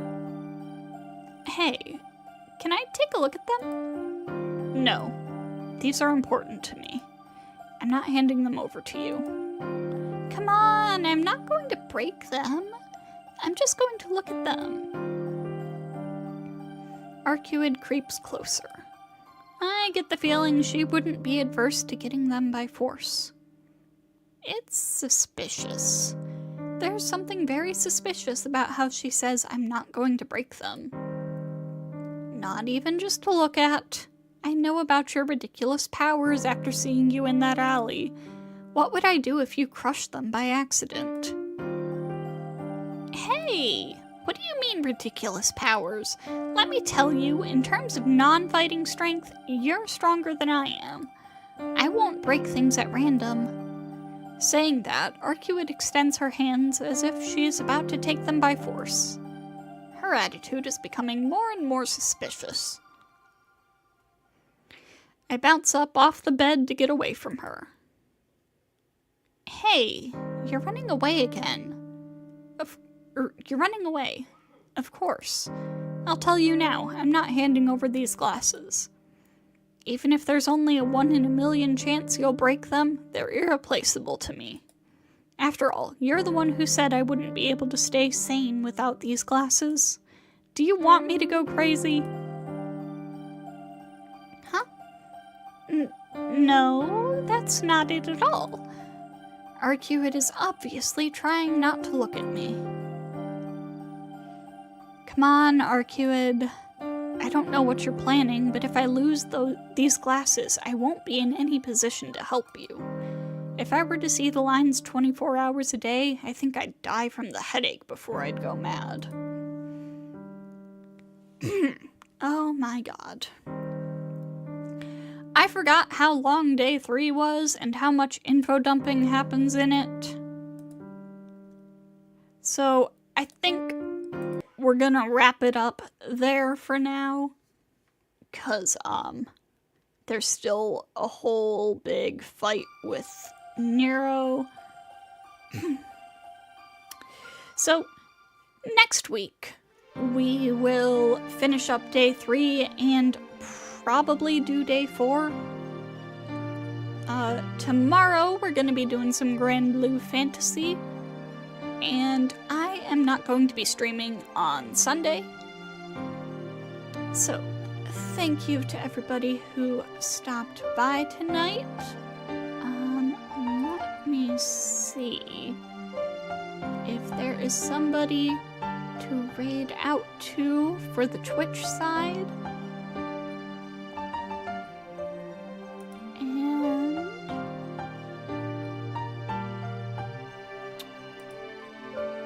let me see. Oh, Melody is still going. Okay, then I will raid out to my good friend Mary Melody, and I'll see you all next time.